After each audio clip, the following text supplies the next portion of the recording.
बहुत समय पहले की बात है। किसी नगर में एक बेहद प्रभावशाली महंत रहते थे। उनके पास शिक्षा लेने कई शिष्य आते थे। एक दिन एक शिष्य ने महंत जी से सवाल किया, स्वामी जी, आपके गुरु कौन है? आपने किस गुरु से शिक्षा प्राप्त की है? महंत जी शिष्य का सवाल सुनकर मुस्कुराए और बोले, जीवन में मेरे 1000 गुरु हैं। यदि मैं उनके नाम गिनाने बैठ जाऊं तो शायद महीने लग जाएं, लेकिन फिर भी मैं अपने जीवन के 3 गुरुओं के बारे में आपको जरूर बताऊंगा। एक था चोर। एक बार मैं किसी गांव में जा रहा था। चलते चलते रास्ता भटक गया। रात हो गई। जब दूर किसी गांव में पहुंचा तो बहुत देर हो चुकी थी। सब दुकानें, घर बंद हो चुके थे। आखिर में मुझे एक आदमी मिला जो एक दीवार में सेंध लगाने की कोशिश कर रहा था। मैंने उससे पूछा कि मैं किसी गांव में जा रहा था, रास्ता भटक गया, क्या मैं यहाँ रुक सकता हूँ? तो वह बोला, हाँ आप यहाँ रुक सकते हो, लेकिन मैं एक चोर हूँ और चोर के साथ रुकने में आपको कोई परेशानी नहीं है तो आप यहाँ रुक सकते हो। वह इतना प्यारा आदमी था कि कहाँ मुझे एक रात रुकने में डर लग रहा था, परंतु उसका व्यवहार देखकर मैं उसके साथ 1 महीने तक रुक गया। वह हर रात मुझसे कहता, मैं अपने काम पर जाता हूँ, आप आराम करो, प्रार्थना करो।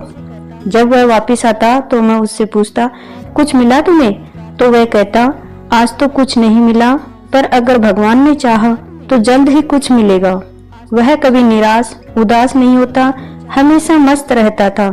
जब मुझे ध्यान करते करते सालों बीत गए और कुछ भी नहीं हो रहा था तो कई बार ऐसे क्षण आते थे कि मैं बिल्कुल हताश और निराश होकर साधना छोड़ लेने की ठान लेता था। पर अचानक मुझे उस चोर की याद आती जो रोज कहता था, भगवान ने चाहा तो जल्द जरूर कुछ मिलेगा। साथियों, हमारे जीवन में भी कई बार महंत जी की तरह ऐसे क्षण आते हैं कि हम निराश और हताश हो जाते हैं। हमें चोर की तरह भगवान पर भरोसा रखना चाहिए। महंत बोला, मेरा दूसरा गुरु था एक कुत्ता। गर्मियों के दिन थे, मुझे बहुत प्यास लग रही थी। पानी की तलाश में इधर उधर घूम रहा था कि एक कुत्ता दौड़ता हुआ आया। वह भी प्यासा था। पास ही एक नदी थी। उस कुत्ते ने जो ही नदी में पानी पीने के लिए झांका तो उसे अपनी परछाई दिखाई दी। उसने सोचा नदी में दूसरा कुत्ता है और वह उसे देखकर डर गया। वह अपनी परछाई देखकर भौंकता और वापस आ जाता, लेकिन बहुत प्यास लगने के कारण वह वापस पानी के पास लौट आता। अंत में अपने डर पर कंट्रोल करके वह नदी में कूद पड़ा, क्योंकि उसे बहुत अधिक प्यास लग रही थी। उसके कूदते ही वह परछाई गायब हो गई। उस कुत्ते के इस साहस को देखकर मुझे यह सीख मिली कि अपने डर के बावजूद मनुष्य को जीवन में कुछ करने के लिए, आगे बढ़ने के लिए छलांग लगा लेनी चाहिए। सफलता उसे ही मिलती है जो व्यक्ति डर का साहस के साथ मुकाबला करता है। महंत जी बोले, मेरा तीसरा गुरु था एक छोटा बच्चा। मैं एक गांव से गुजर रहा था कि मैंने देखा एक छोटा सा बच्चा जलती हुई मोमबत्ती ले जा रहा था। मजाक मजाक में ही मैंने उससे पूछा, क्या यह मोमबत्ती तुमने जलाई है? बच्चे ने कहा, हाँ मैंने ही जलाई है। मैंने पूछा, इस मोमबत्ती की ज्योति कहाँ से आई? बच्चा एक क्षण मेरी ओर देखने लगा।